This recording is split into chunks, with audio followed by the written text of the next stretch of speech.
Melanie is the preacher of the week, and she is going to give us the word of the Lord with a question and answer and a Bible verse. Why must the Redeemer be truly human, that in human nature he might our behalf perfectly, obey the world law, and suffer punishment for human sin? Hebrews 2:17. Therefore he had to be made like his brothers in every respect, so that he might become a merciful and faithful high priest in the service of God, to make propitiation for the sins of the people. Amen. Thank you, Meli and Maya and Gali, for leading us into worship. Gracias, niñas. Y sigo pensando que ¿dónde están los niños? Continuando con nuestro servicio esta mañana, ahí en sus pantallas aparece este versículo con el cual recordamos que somos el pueblo que Dios ha llamado para servirle, para agradarle. Hemos venido a recibir su gracia y su misericordia. Hemos venido a escuchar su palabra, a ser perdonados por nuestros pecados. Leemos juntos ahí en nuestras pantallas. Dice: envía tu luz y tu verdad, que éstas me guíen y me conduzcan a tu santo monte, a tus moradas. Salmo 43, 3. Y como siempre que nos reunimos, empezamos confesándole al Señor nuestros pecados. Vamos a leer juntos el Salmo 23, un salmo muy conocido. Fabiola nos va a hacer favor de dirigirnos en esta lectura del Salmo 23. Después tomaremos un momento en silencio para confesar nuestros pecados y luego vamos a orar juntos.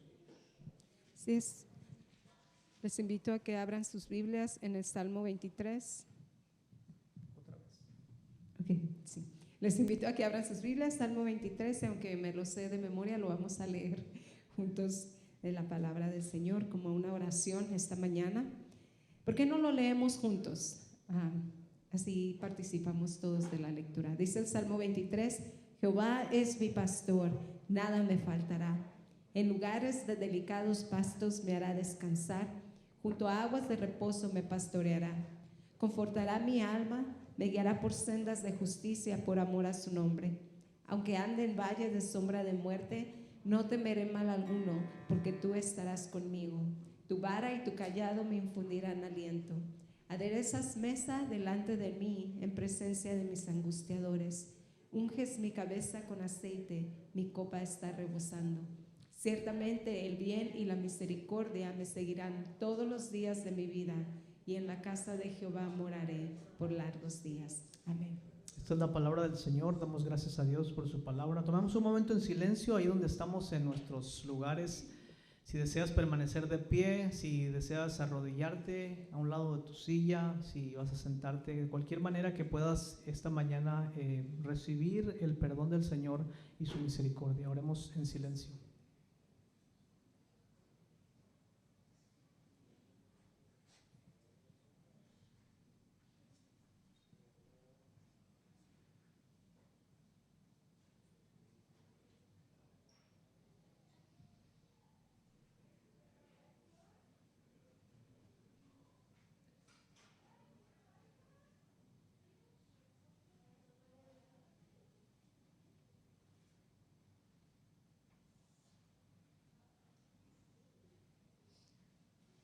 Confesemos en oración nuestros pecados al Señor juntos, diciendo: omnipotente y misericordioso Padre, hemos errado y nos hemos extraviado de tus caminos como ovejas perdidas. Hemos seguido demasiado los designios y deseos de nuestro propio corazón. Hemos faltado a tus santas leyes. Hemos dejado de hacer lo que debíamos haber hecho y hemos hecho lo que no debíamos hacer. Separados de ti, Señor, no hay ningún bien en nosotros.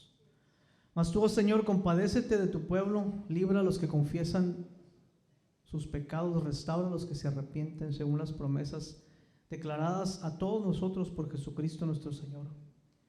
Y concédenos, Padre de misericordia, que por su amor de aquí en adelante vivamos una vida sobria, santa y justa para la gloria de tu santo nombre. Señor, te pedimos perdón por todos nuestros pecados. Te confesamos que no te hemos amado con todo nuestro corazón y no hemos amado a nuestro prójimo como a nosotros mismos. Te confesamos nuestra negligencia, Señor, al abandonar tu palabra y la verdad de tu evangelio, ir en busca de nuestros propios deseos. Te confesamos, Señor, que nos hemos olvidado de ti en muchas ocasiones y hemos exaltado nuestras vidas como lo principal. Señor, ten misericordia de nosotros y concédenos completa remisión de nuestros pecados, un verdadero arrepentimiento, Señor. Enmienda nuestra vida y la gracia y el consuelo de tu Espíritu Santo se derramen sobre nosotros. Te lo pedimos todo por amor de tu Hijo Jesucristo. Amén. Bueno, y ahora que el Señor nos ha perdonado a nosotros en Cristo Jesús, podemos también perdonarnos los unos a los otros. Así es que no guardemos nada en esta mañana, sino al contrario, elevemos nuestras voces para que podamos celebrar juntos a nuestro buen Dios y alabarle y recordar todo lo que hacemos. Cuando nos reunimos, una de las cosas que hacemos como el pueblo de Dios es volver a recordar o a reensayar la verdad del Evangelio en nuestras vidas, y para eso siempre recordamos las obras magníficas de nuestro Dios. Es que nuestra hermana nos va a hacer favor de leer, o alguien va a leer el Salmo 100 para que continuemos alabando el nombre del Señor. Amén. Bienvenidos sean todos ustedes. Salmo 100. Vamos a participar alternadamente. Tomamos un segundo. Salmo 100. Son 5 versículos. Y si ya lo tiene, comenzamos. Amén. Dice: cantad alegres a Dios, oh habitantes de toda la tierra.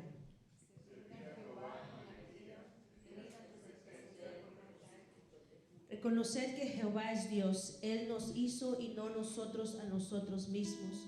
Pueblo suyo somos y ovejas de su prado.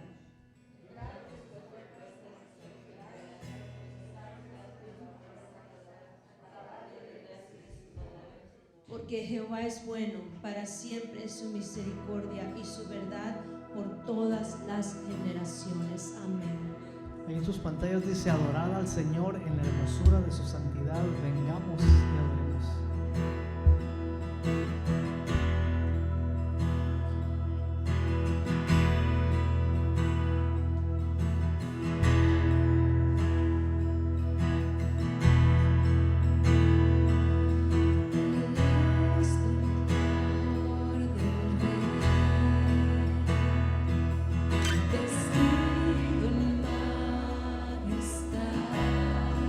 Se goza la creación.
misericordioso, le amamos, adoramos el nombre de nuestro Señor, proclamamos que el reino de nuestro Señor Jesucristo ha llegado entre nosotros y por el Evangelio nosotros somos ahora parte de ese reino de nuestro Dios.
Salvador, a quien amamos, celebramos esta mañana y recordamos todo lo que el Señor ha hecho por nosotros. Marcos capítulo 6, versículos 30 al 34 y del 53 al 56 es la palabra del Evangelio que leemos hoy. Marcos 6, vamos a leer alternadamente del 30 al 34 y después del 53 al 56.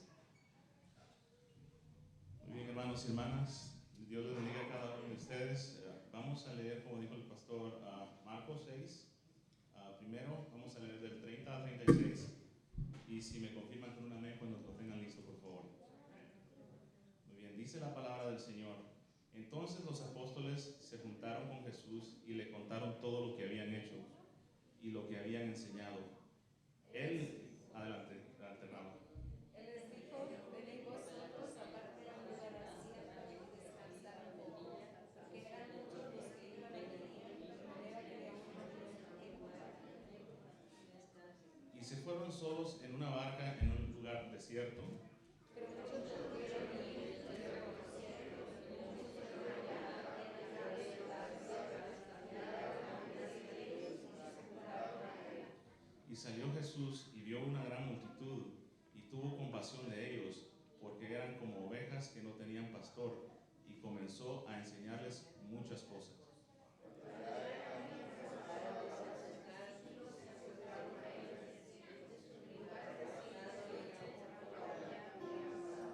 Despidiéndoles para que vayan a los campos y aldeas de alrededor y compren pan, pues no tienen que comer.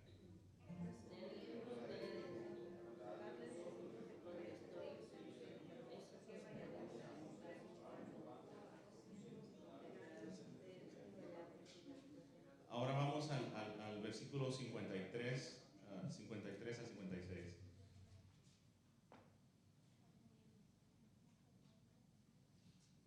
Y la palabra de Dios dice: terminada la travesía, vinieron a tierra de Genezaret y arribaron a la orilla.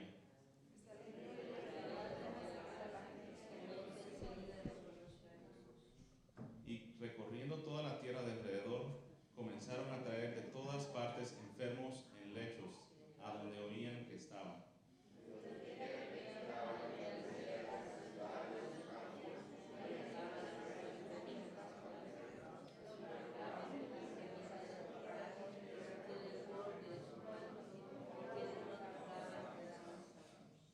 Palabra de Dios. Y de esa misma manera vamos a recitar nuestro credo, que iba a aparecer en sus pantallas. Vamos a recitar nuestra fe y dice: creo en Dios, Padre Todopoderoso, Creador del cielo y de la tierra, y en Jesucristo, su único Hijo, Señor nuestro, que fue concebido del Espíritu Santo, nació de la Virgen María, padeció bajo el poder de Poncio Pilatos, fue crucificado, muerto y sepultado, descendió a la muerte, al tercer día resucitó de entre los muertos, subió al cielo y está sentado a la diestra de Dios Padre Todopoderoso. Y desde ahí vendrá el fin del mundo a juzgar a los vivos y a los muertos. Creo en el Espíritu Santo, la Santa Iglesia Cristiana, la comunión de los santos, el perdón de los pecados, la resurrección de la carne y la vida perdurable. Amén.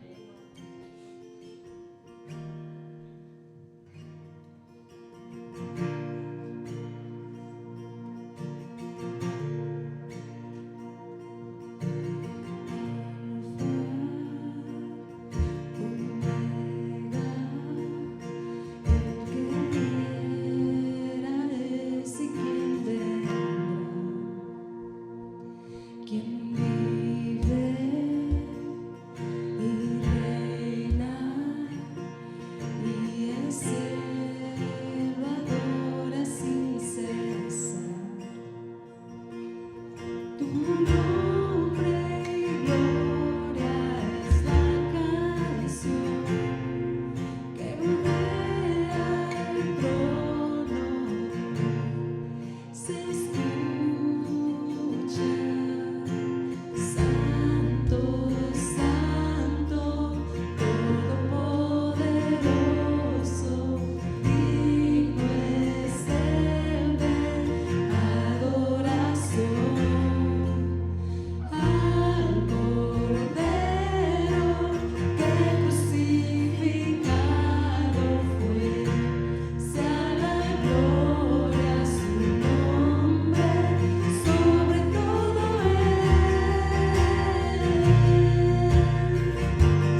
solamente, Señor, a proclamarlo con nuestras voces, pero a vivirlo con nuestras vidas también, Señor.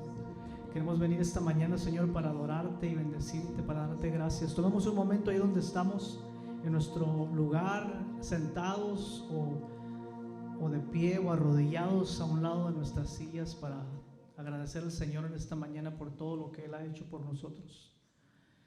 Señor, te agradecemos en este día porque has sido bueno y nos has dado, Señor, el privilegio de reunirnos hoy esta mañana para estar cerca de ti, para adorarte, Señor, para recordar lo que tú has hecho por nosotros. En tu Hijo Jesucristo, Señor, tú nos has mostrado el verdadero significado del amor, el verdadero significado de la vida. Gracias te damos por tu Hijo Jesucristo, quien murió en la cruz por nuestros pecados. Gracias te damos por tu Espíritu Santo, Señor, que vive en nuestros corazones. Gracias te damos por tu iglesia que se reúne para recrear tus obras maravillosas, Señor. Gracias te damos, Señor, porque estamos hoy aquí reunidos con un solo propósito, y es el de ser formados como tu pueblo, para poder salir por todo el mundo, Señor, y proclamar las virtudes de aquel que nos llamó de las tinieblas a su luz admirable. Bendito seas, Señor, bendito sea tu nombre, Jesucristo. Bendito seas, Espíritu Santo, por estar en medio de nosotros en esta mañana. Señor, elevamos delante de ti nuestras peticiones. Queremos orar por nuestra iglesia, Señor, especialmente por aquellos que estas semanas pasadas han experimentado, Señor, dificultades en su vida. Oramos, Señor, por nuestra hermana Mercedes y su salud. Te pedimos que extiendas tu mano de misericordia. Te pedimos por la familia Franco, Señor, por este momento de prueba por el que están pasando, especialmente por Jaime. Oramos para que en su vida, Señor, él pueda reconocer que tú eres el dador de la vida y pueda él venir a tus caminos a conocerte, Señor. Te pedimos, Señor, por cada necesidad de nuestras familias en la iglesia. Oramos por aquellos que están enfermos, para que tú extiendas tu mano de sanidad. Oramos, Señor, por los que están cansados, para que tú les des fuerzas, como tu palabra dice. Oramos, Señor, por aquellos que han caído, para que tu Espíritu Santo les esfuerce y les levante.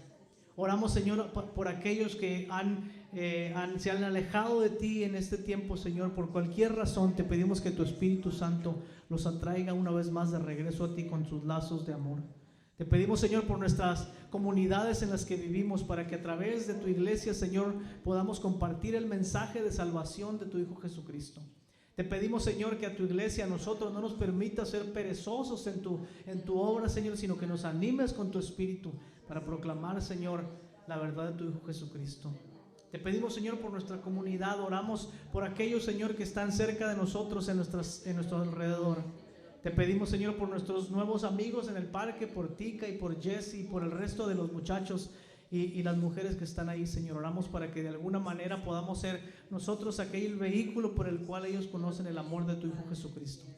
Te pedimos, bendito Señor, por la situación de nuestro país, por la polarización política, Señor, por la injusticia y la discriminación que existe en todos los niveles de nuestra sociedad, Señor. Oramos para que tú nos ayudes a nosotros a ser el pueblo de Dios que te sirve y que te alaba, Señor. Te bendecimos esta mañana, Señor. Te bendecimos porque nos has dado el privilegio, Señor, de compartir con otros hermanos esta gran obra. Oramos por nuestro hermano Wilber en Chiapas. Te damos gracias porque han completado parte de su edificio, Señor. Te damos gracias por la vida de nuestro hermano Gonzalo y su familia. Te pedimos por ellos. Te pedimos por Joel y Johanna en este día también, Señor, donde quiera que ellos se encuentren, para que tu obra siga siendo proclamada, Señor, entre todos nuestros hermanos y hermanas a quienes estamos de alguna manera u otra apoyando económicamente, o con nuestras oraciones, o con nuestra ayuda de cualquier manera, Señor. Te pedimos, Padre, que nos sigas ayudando a ser ese pueblo que es generoso, que es amable, que es humilde, Señor, para que en todas las cosas sigamos haciendo, Señor, tu voluntad. Bendícenos, Señor, en lo que terminamos este momento y continuamos, Señor, alabando tu santo nombre, Señor. Te damos gracias en Jesús.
Señor el fruto de nuestro trabajo. Vamos a presentar nuestras ofrendas y diezmos. Pueden hacerlo a través de nuestra dirección de Venmo o también a través de los sobres y la canasta que alguien va a pasar por ahí. Vamos a orar, a levantar nuestra ofrenda y después a preparar nuestro corazón para recibir la palabra del Señor. Padre, una vez más oramos por este momento especial en la congregación de tu pueblo, en el que traemos delante de ti, Señor, nuestros diezmos y nuestras ofrendas. Te pedimos, Señor, que los uses para la expansión de tu reino, para tus propósitos en esta tierra. También oramos por tu palabra que va a ser predicada. Oramos en esta mañana, Señor, para que tu Espíritu Santo hable a nuestros corazones y revele a nosotros lo que tú quieres decirnos este día. Te lo pedimos todo en el nombre de Jesús. Amén. Una vez más, bienvenidos los que no se han saludado, por su ahí el codazo o la mano o el fist bump. Y mientras tanto yo me preparo aquí para compartir con ustedes la palabra del Señor. Eso, ya pueden saludarse un poquito más.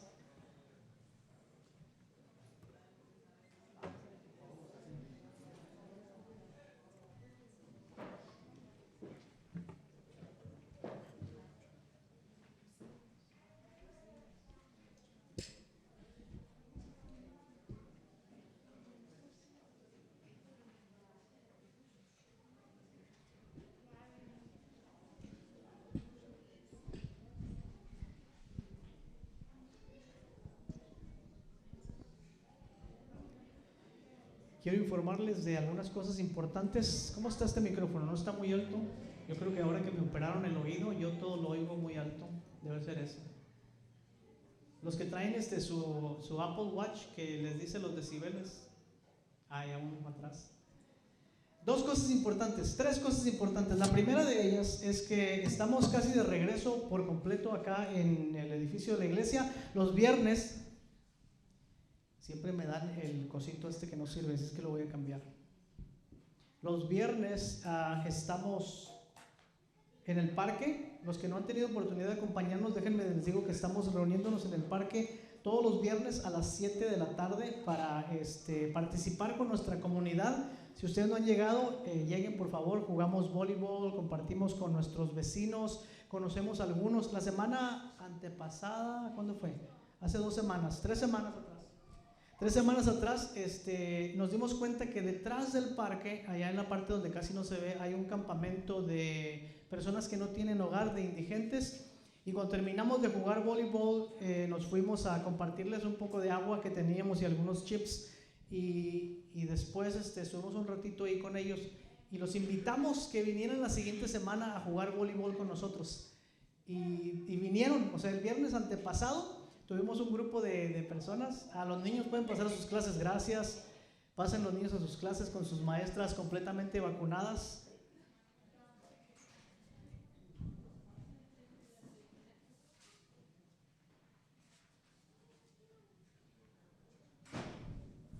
Aquí necesito un coordinador que me acomode todos estos papeles antes de que yo me pare aquí porque... Sí, gracias Fabiola, tú vas a ser la coordinadora. Y entonces la semana antepasada vinieron algunos de las personas a jugar con nosotros voleibol. Y cuando terminamos de jugar voleibol, yo platicaba con uno de los señores, se llama Jesse. Y Jesse me dijo, en lo que le puedo entender, porque no se le entendía muy bien lo que decía, pero me dijo Jesse que le dio mucho gusto que la semana antepasada habíamos estado ahí con ellos y habíamos compartido nuestra agua con ellos. Y me dijo, cuando nos dieron agua, yo me sentí bien, me dijo, sentí algo lindo en mi corazón. Por supuesto que cuando compartimos eso, ¿verdad? Siempre es lindo. Y él dijo, yo sentí algo muy lindo en mi corazón. Cuando me confundí, dijo él, es cuando nos invitaron a jugar voleibol. Porque yo me puse a pensar, decía Jesse, yo me puse a pensar, ¿por qué ellos quieren ser nuestros amigos? ¿Por qué quieren estar con nosotros? Y dice él, yo pensaba, mucha gente viene y nos comparte, nos da cosas, agua, a veces comida, pero nadie nos había invitado a jugar con ellos. Y ustedes nos invitaron a jugar con ustedes y yo me quedé pensando, ¿por qué quieren ser nuestros amigos? Y después ocurrió la cosa más interesante para demostrarles que Dios está obrando en nuestra comunidad y en donde sea que nosotros ni siquiera pensamos. Me dijo Jesse, y me puse a pensar que tal vez eso es lo que significa ser un discípulo de Jesús. Es invitar a otros a estar con Jesús, así como ustedes nos están invitando a nosotros a estar con ustedes. Wow. Así es que si ustedes no están participando todavía de lo que el Señor está haciendo, no solamente en el parque los viernes, pero en las comunidades donde vivimos, Dios está trabajando en todos los lugares donde nosotros estamos. Para eso nos puso ahí, para eso nos permitió vivir en cierto lugar o comprar ciertas casas o hacer ciertas cosas para que podamos participar de la obra del Señor. Así es que les invito a eso. Por lo pronto aquí los viernes tenemos esa actividad donde vamos, pero si no, usted en su casa puede abrir su hogar para tener una cena en la semana, invitar a sus vecinos, puede hacer cualquier cosa para darse cuenta de cómo Dios está trabajando. Segundo, estamos invitándoles a todos ustedes a participar en un curso de la historia de Dios, de la narrativa bíblica. ¿Cuántos de ustedes han leído la Biblia completita de Génesis a Apocalipsis? Por lo menos hay unos 2 o 3, ¿verdad? La gran mayoría de los cristianos no han leído la Biblia nunca en su vida, ¿okay? Completamente. La hermana dije que 17 veces la ha leído. Muy bien, hermano. 4.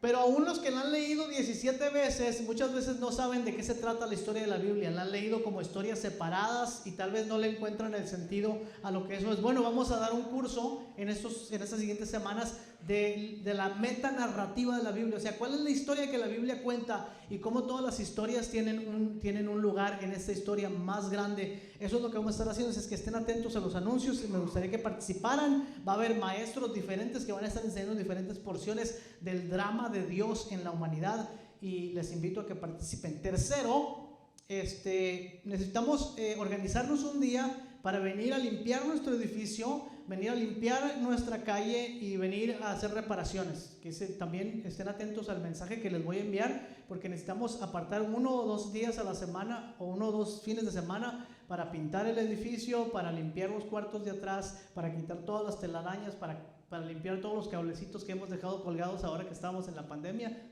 Exactamente, ya los vieron, nunca los habían visto, ¿verdad? Por eso les estoy llamando la atención para que los vean. Y también necesitamos un equipo para limpiar nuestra calle. ¿Por qué vamos a limpiar nuestra calle? No nos corresponde a nosotros. Sí nos corresponde a nosotros porque somos el pueblo de Dios que está llamado a hacer buenas obras. Y es una buena obra limpiar la calle, ¿verdad? Digan amén, por lo menos uno de ustedes.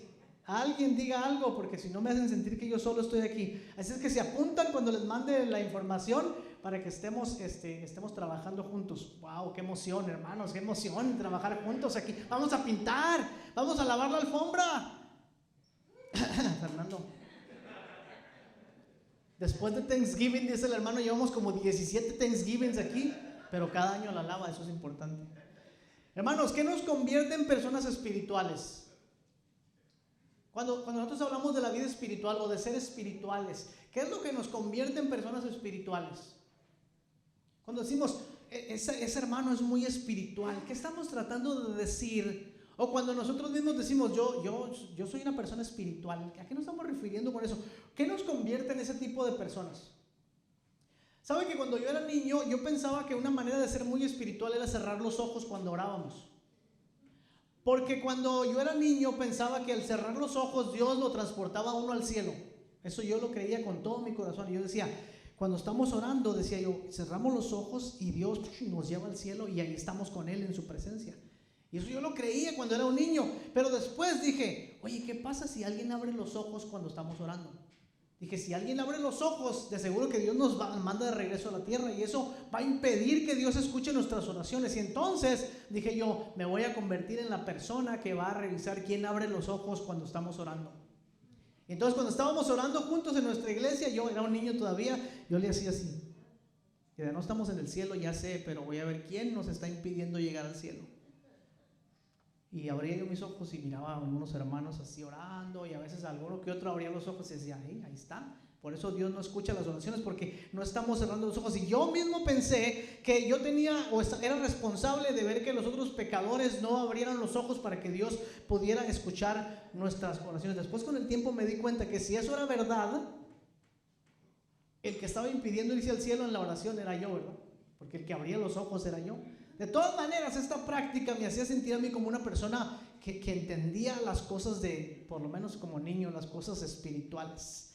Y les digo esto porque todos tenemos esa práctica, esa cosa que nos hace sentir que somos espirituales, ¿no es cierto?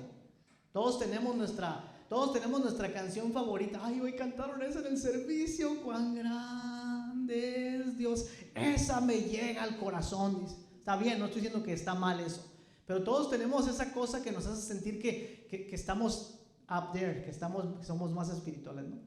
Tal vez es alguna práctica que desarrollamos cuando recién empezamos a seguir al Señor. Tal vez alguien nos enseñó un día que haciendo cierta cosa íbamos a estar en contacto con Dios. Me dijo alguien el otro día, no, yo me voy a la playa, me dijo, en la madrugada ahí el Señor me toca.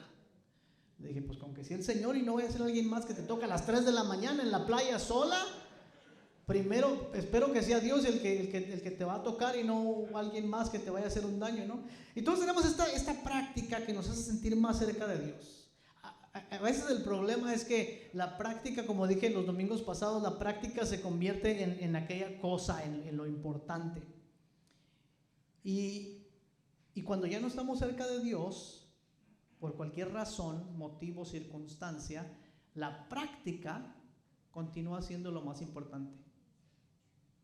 O sea, yo ya no estoy cerca de Dios, pero todavía estoy haciendo lo que parece que me hace estar cerca de Dios. Hace unos días estaba platicando con una persona y le decía, oye, tenemos meses que no te vemos en la congregación, no has venido, ¿cómo estás? ¿Te has alejado mucho de Dios? No, me dijo, de Dios yo no me he alejado, yo en mi casa oro y leo la Biblia todos los días. La práctica lo hace considerarse una persona espiritual. El problema está a veces eso, que cuando ya no estamos cerca de Dios, creemos que esa práctica es lo que nos vamos a mantener. Y hoy vamos a ver como una situación en Corinto, porque estamos viendo a la iglesia en Corinto desde hace un buen rato. ¿Alguien me hace favor de cerrar esa puerta de ahí? Me pone nervioso. No sé por qué, gracias. Hoy vamos a ver cómo esta situación estaba afectando a la iglesia en Corinto y cómo el apóstol Pablo les habla el entendimiento de una manera que estoy seguro que ellos no esperaban y les ayuda a comprender la verdadera espiritualidad. Y tiene muy poco que ver con nuestro performance, con las cosas que hacemos.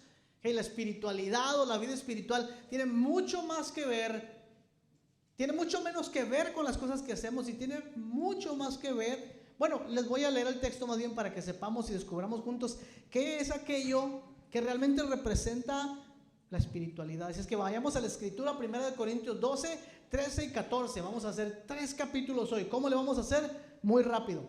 Capítulo 12, 13 y 14 de la primera carta a los Corintios para descubrir, para reimaginar la verdadera espiritualidad. ¿Qué significa ser una persona espiritual? ¿Qué significa que tener una vida vibrante, llena del poder del Espíritu, floreciente, creciendo? ¿No les gustaría eso?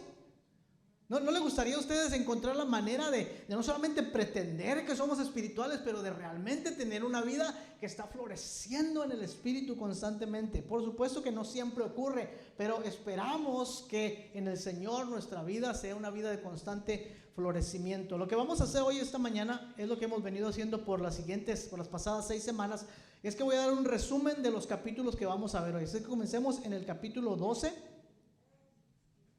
donde Pablo le escribe a la iglesia. Y recuerden que Pablo lo que está haciendo es escribirle a la iglesia porque está corrigiendo ciertos problemas que la iglesia en Corinto tiene. Ellos le han mandado ciertas cartas, le han preguntado ciertas cosas, le han llegado ciertas quejas y él está corrigiendo lo que pasa en la iglesia. Y dice aquí, no quiero, hermanos, que ignoren acerca de los dones espirituales. Primera aclaración, el texto original en el griego no trae la palabra dones.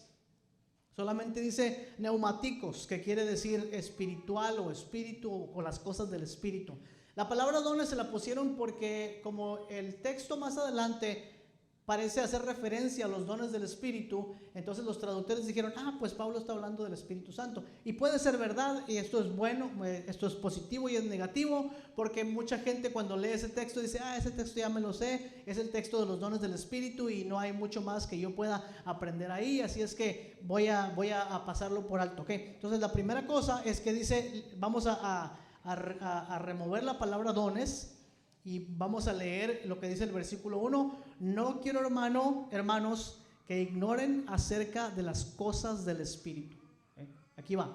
No quiero, hermanos, que sean ignorantes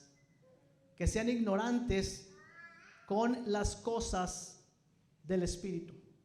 Y luego dice, ustedes saben que antes cuando eran gentiles se los llevaba como se lleva a las personas a los ídolos mudos. Y luego dice, por tanto les hago saber que nadie que hable por el Espíritu de Dios llama a Jesús anatema. Y anatema quiere decir maldito. Y nadie puede llamar a Jesús Señor sino por el Espíritu Santo. Y luego habla en el 4, dice, ahora hay diversidad de dones, pero el Espíritu es el mismo, diversidad de operaciones, pero el Señor es el mismo, y diversidad de ministerios, pero el Señor es el mismo. Así es que en esta porción, que a nosotros siempre que la leemos pensamos en los dones espirituales, Pablo está hablando acerca de los dones, pero en el contexto de la unidad del Espíritu Santo. Dice, es cierto, hay diferentes manifestaciones de la obra del Espíritu Santo.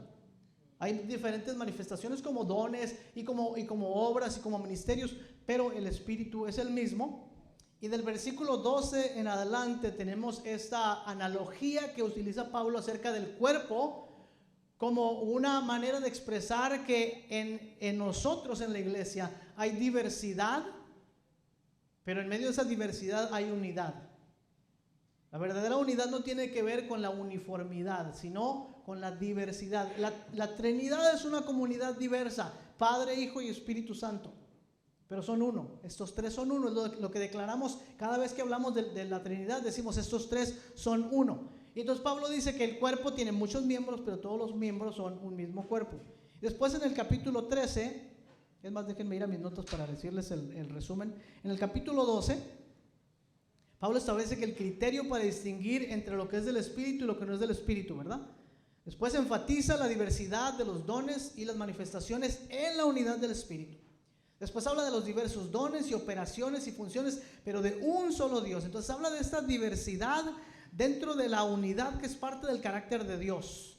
Y después, como dije antes, el ejemplo del cuerpo humano en la diversidad y en la unidad. Capítulo 13 es uno de los capítulos más conocidos de todo el Nuevo Testamento, de toda la Biblia.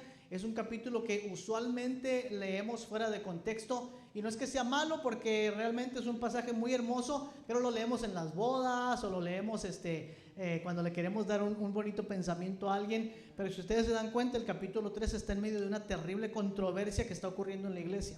Entonces el capítulo 13, que dice de la siguiente manera, realmente comienza en el 12, dijimos al final. Pero luego Pablo dice, si yo hablase lenguas humanas y angélicas y no tengo amor, vengo a ser como metal que resuena o címbalo que retiñe. Y si tengo toda la profecía y entiendo todos los misterios y toda la ciencia, y si tengo toda la fe que traslado los montes, pero no tengo amor, entonces de nada me sirve. Y si reparto mis bienes para dar de comer a los pobres, y si entrego mi cuerpo para ser quemado y no tengo amor, de nada me sirve. Entonces en el capítulo 13... que es uno de los pasajes más hermosos de toda la Escritura, uno de los pasajes más robustos del amor. El apóstol Pablo era un muy buen escritor y obviamente, aunque su escritura es inspirada por el Espíritu Santo, todavía refleja la personalidad del autor. Pero este pasaje del capítulo 13 es un pasaje finísimo en su escritura, es hermoso. El amor es presentado no como una opción en contraste a las operaciones que están ocurriendo del Espíritu, pero más bien como el ingrediente necesario para la expresión de toda la operación del Espíritu en nuestra vida. Entonces, en la segunda parte del capítulo 13, quédense conmigo un momento más, ya voy a terminar esta sección. En la segunda parte del capítulo 13 dice el apóstol Pablo que van a cesar las lenguas y va a cesar el conocimiento y va a cesar aún las profecías, pero el amor, dice, nunca acabará.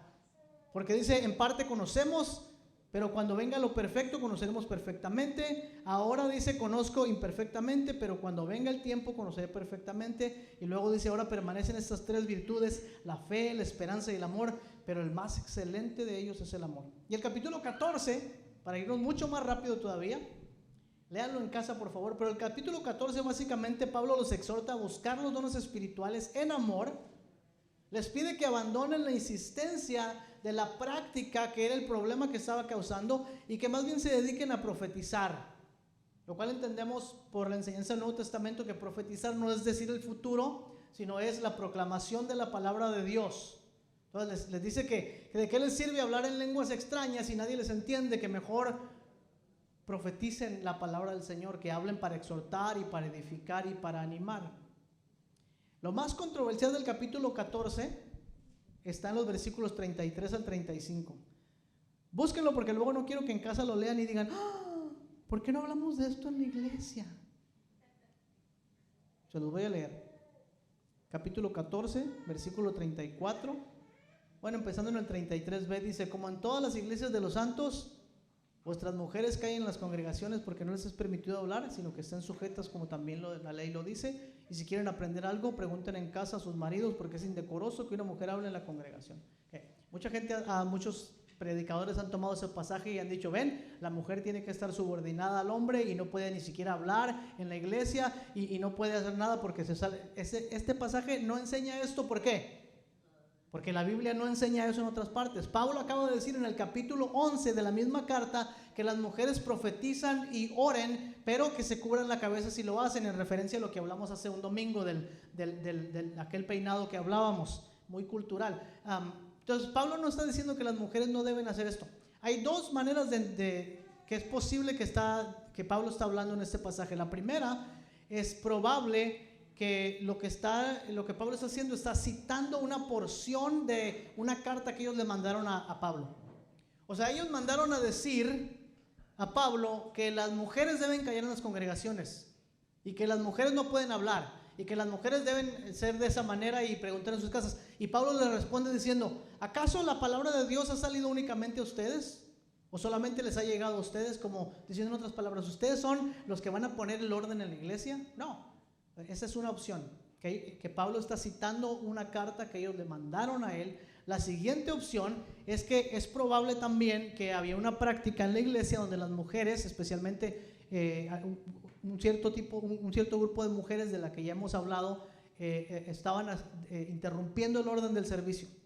Entonces Pablo trata de poner orden en ese asunto en particular. No es un mandamiento para la iglesia, ni es una manera de subordinar a la mujer bajo el hombre.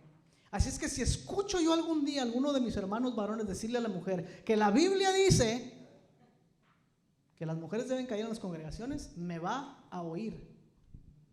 Ay, los asusté, ¿verdad? Qué bueno, ojalá que sí.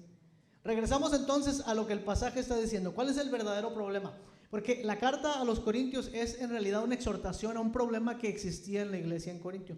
El verdadero problema que ocurría es que los corintios, los cristianos en esta iglesia, estaban elevando una de las manifestaciones del Espíritu, en este caso la manifestación de las lenguas espirituales o angélicas, como una señal de su participación con el Espíritu, o más bien como una señal de su espiritualidad. Este es el problema fundamental que está ocurriendo. ¿Cómo sabemos eso? Porque Pablo escribe todo el capítulo 14 para hablar de ese problema realmente. El problema, y no estoy diciendo, lo que no estoy diciendo es que el don de las lenguas o cualquier otro don es una cosa mala, no estoy diciendo eso. Tampoco estoy diciendo que no existen, porque no seríamos consistentes con la palabra de Dios. Lo que estoy diciendo que el problema que ocurría aquí es que los corintios habían elevado este don por encima de todos los demás dones como una señal de su espiritualidad. Vivían en orgullo, se elevaban encima unos de los otros, buscaban su propio beneficio, se gloriaban en sus logros, pero mientras hablaban en lenguas angelicales o humanas, estamos bien. Aquí puede pasar de todo, pero mientras hagamos aquella cosa que nos convierte en personas espirituales, estamos bien. Y dice usted: ay, esos corintios se pasan, ¿no? O sea, ¿cómo es posible que hicieron eso? ¿Cómo se les ocurre elevar una cosa por encima de todas las demás? Como si no pasara entre nosotros a veces. Ayer estábamos viendo con mi familia, bueno, los que me quedan en la familia, mi hijo y mi esposa y yo, estábamos viendo la película de los Avengers, la viejita.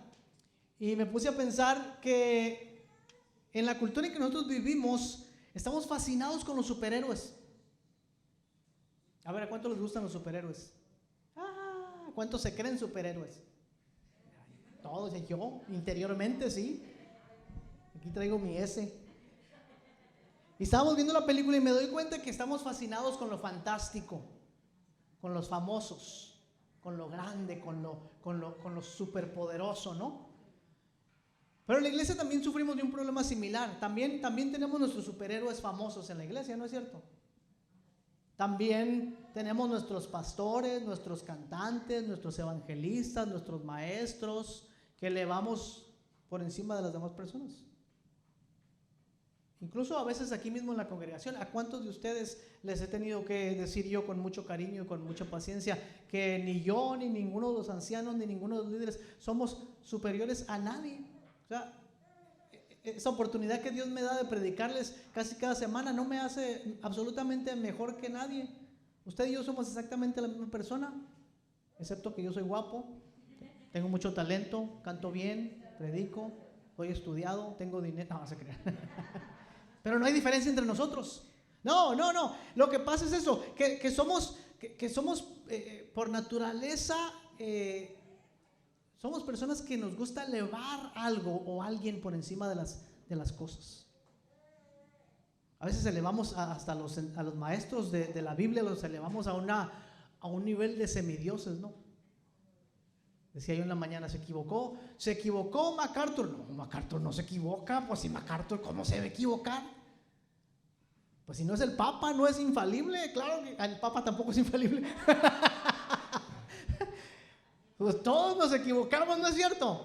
Y no podemos elevar a nadie a la categoría. Entonces, algunas veces, como estaba pasando con los corintios, algunas veces elevamos alguna virtud, alguna práctica, algún don o ministerio por encima de todos los demás. Y este don o ministerio o práctica o actividad puede convertirse en el criterio por el cual nosotros asumimos que estamos cerca de Dios. O sea, esta cosa que yo hago o que la iglesia hace, le damos un valor cualitativo.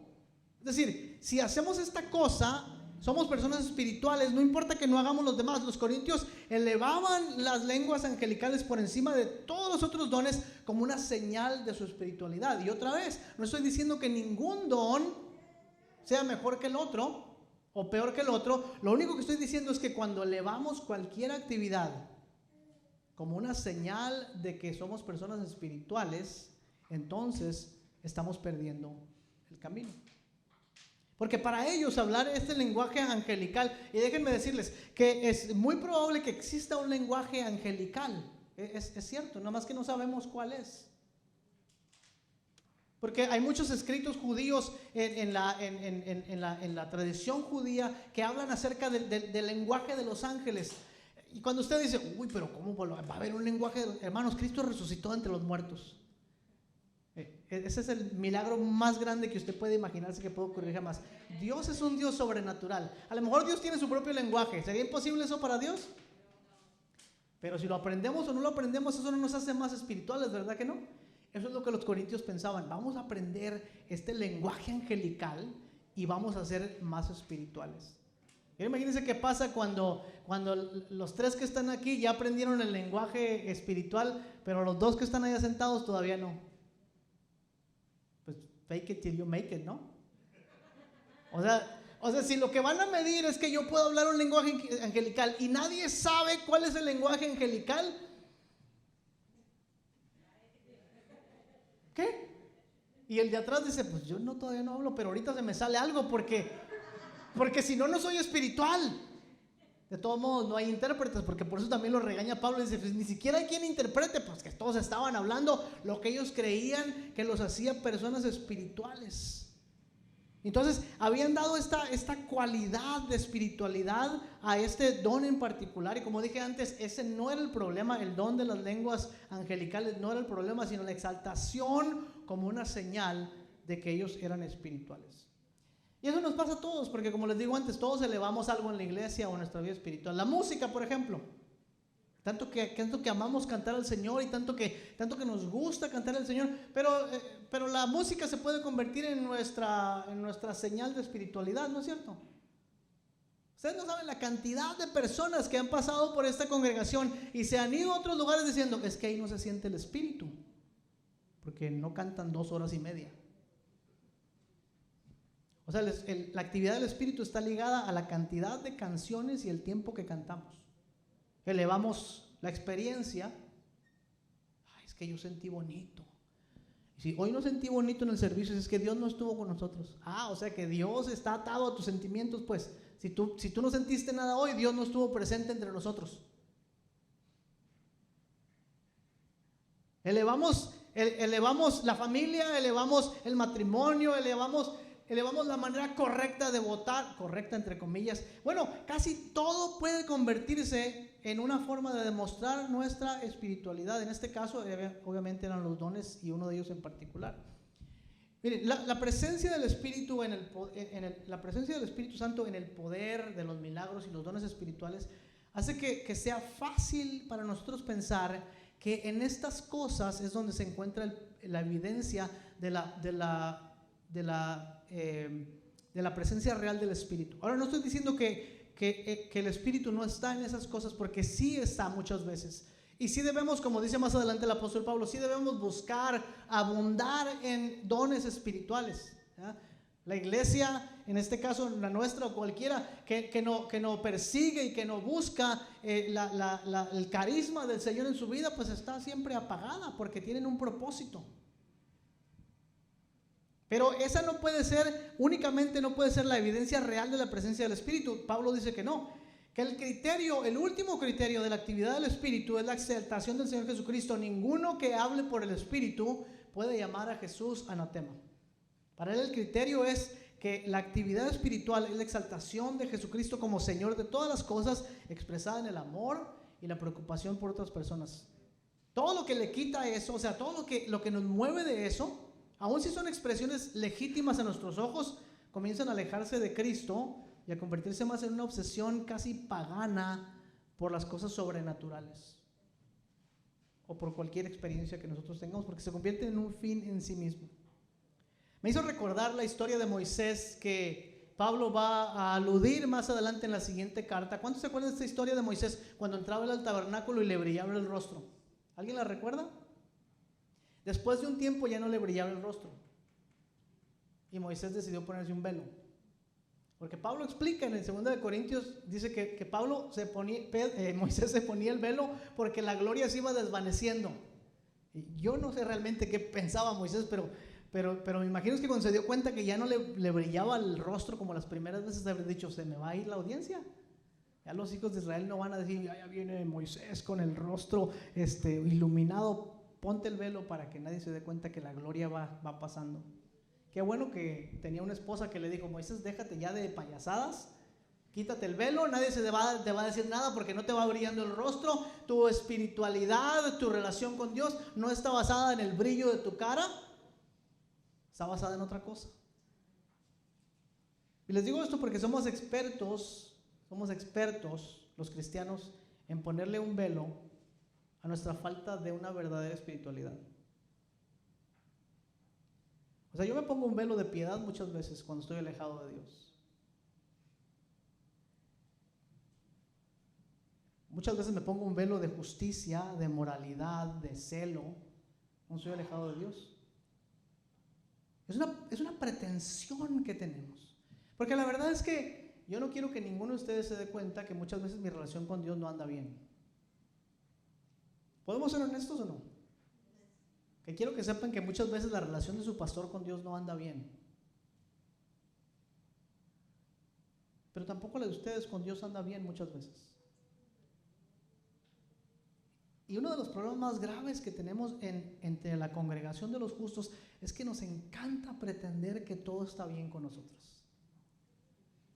Y nos encanta ponernos un velo con una cosa que hacemos, como les daba el ejemplo hace rato. ¿Quién te dijo que yo me he alejado de Dios?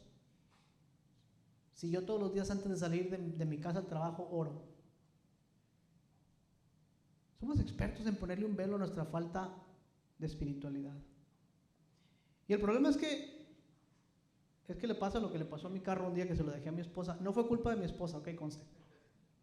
Pero un día me fui a un viaje a Sudamérica y tenemos un carrito que ya estaba viejito y había que ponerle aceite de vez en cuando, y cuando le faltaba el aceite le prendía una lucecita dentro del carro que decía que le hacía falta aceite y había que ponerle aceite. Y yo me fui como por 2-3 semanas y cuando regresé teníamos que salir rapidísimo ese mismo día a la graduación de Diana, que estaba graduando de la high school, y agarramos el carrito y lo prendí, y cuando lo prendí vi que le encendió la lucecita de que le hacía falta aceite. Y le dije a mi esposa, oye, ¿hace cuánto que tiene esa lucecita? No sé, 1-2 semanas. 1 o 2 días, dijo, no sé, ni me había dado cuenta. Pues no, No se había dado cuenta que habían pasado casi 15 días que no le habían puesto aceite al pobre carro. De regreso, cuando veníamos de la graduación, ahí en el freeway le explotó el motor. Literalmente un pistón se le salió por un lado. ¡Pah! Adiós, carrito. Se murió, se desvieló. La cosa es que ese carrito anduvo sin aceite como por 3 semanas. Y nadie se dio cuenta que le hacía falta aceite. Se los dejo de tarea.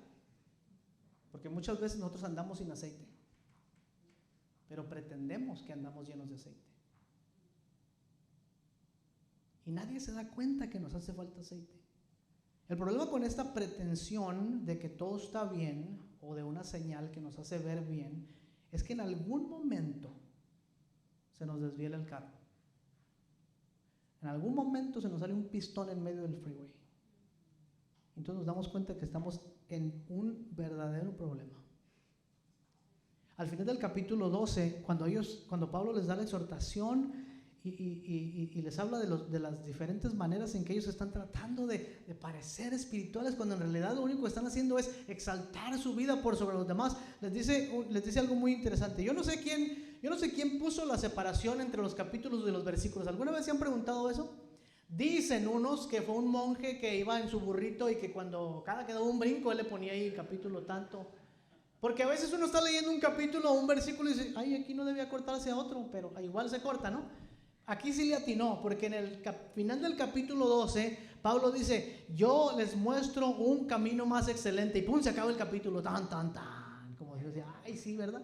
De hecho, el 12 es parte del 13, pero el que le puso la separación, por accidente o no, lo separó bien. ¿Y qué dijeron los corintios cuando han de haber leído eso? Obviamente no tienen capítulos y versículos como nosotros, pero cuando leyeron esa parte donde Pablo dice, ahora les muestro un camino más excelente, ya me los imagino diciendo, ¿qué nos va a enseñar Pablo ahora? Si ya hablamos lenguas angelicales y humanas, tenemos un conocimiento vasto, estamos por encima de todos los demás. ¿Qué es ese camino más excelente que Pablo nos va a enseñar? Nos va a aplaudir nuestro avance, nos va a decir que realmente lo hemos hecho muy bien, pero no, Pablo le da un giro completamente inesperado al argumento que venía haciendo y les dice que el camino excelente es el camino del amor. El amor otra vez. Siempre que voy a la iglesia dicen del amor. Siempre que vamos ahí estamos hablando del amor. Y el amor está siendo presentado en contraste con los dones. No está siendo más bien presentado en contraste con los dones. Pablo lo presenta más bien como la supremacía absoluta y la necesidad de amar a aquellos que nos llamamos discípulos de Cristo. Alguien dijo eso antes. ¿Quién fue? Por eso conocerán que son mis discípulos si tuvieran amor los unos por los otros. Algo así, ¿no? ¿Quién sería? Esto lo hemos dicho un montón de veces. Cada vez que podemos decimos que el amor es lo más importante. Entonces lo que la Escritura dice que la verdadera marca de la espiritualidad no es cuánto sabemos, no es cuánto hacemos, no es cuántos dones tenemos, ni cuántos talentos naturales tenemos, ni cuántas experiencias hemos tenido con Dios, ni por cuál partido político hemos votado, sino cuánto amamos. El único cualificativo de la vida cristiana es el amor. No hay ningún otro cualificativo. ¿No les parece eso increíble? Que Dios no está preocupado con ninguna cosa en nuestras vidas excepto que aprendamos a amar. ¿Aprender a amar? Debemos aprender a amar. Veamos el pasaje. Cada característica que Pablo da acerca del amor es algo que nosotros podemos aprender. Capítulo 13. Por cierto, también es una bofetada a cada uno de los errores de la iglesia de los Corintios. El amor es sufrido, es benigno, no tiene envidia, no es jactancioso, no se envanece, no hace nada indebido, no busca lo suyo, no se irrita, no guarda rencor, no se goza de la injusticia, mas se goza de la verdad, todo lo sufre, todo lo cree, todo lo espera, todo lo soporta. Todas estas cosas se pueden aprender. Nada cae del cielo en ese sentido. Todo esto que está diciendo Pablo es algo que nosotros debemos aprender a hacer. Debemos aprender a soportar a otros, ¿sí o no? ¿O a poco a usted le cayó del cielo eso de tener paciencia con los hermanos? No, Señor, usted tuvo que aprender, tuvo que participar de la vida de otros y decir, no, pues es que sí cuesta porque la hermanita sí tiene sus ondas, pero estoy aprendiendo. Hasta los matrimonios dicen, es que lo he aprendido a amar después de 35 años de matrimonio. Aprendemos a amar. El amor no es algo abstracto o algo filosófico, porque cada característica del amor es una acción en contra de las malas prácticas de la iglesia. En otras palabras, Pablo parece decir que el amor es una virtud que se forma a través de las acciones. A ver, pensemos en esto por un momento. El amor es una virtud que se forma a través de las acciones. Las virtudes se forman a través de ¿qué? De los hábitos. Cuando nosotros tenemos ciertos hábitos, forman ciertas virtudes cuando son buenos, y cuando tenemos malos hábitos, forman ciertos vicios. El corazón aprende a amar. El corazón aprende a amar cuando practica ciertas cosas. Uno de mis escritores favoritos estaba dando una conferencia aquí en Biola University. Se llama James K. H. Smith, y dice él que el amor es un hábito. Dice, no es una emoción, ni siquiera es una decisión, porque a veces decimos, es que el amor es una decisión porque Cristo dice que amemos a nuestros enemigos. Dice él que ni siquiera es una decisión, que cuando Pablo describe el amor, lo describe como una virtud. De estas tres virtudes, dice al final, el mayor de ellos es el amor.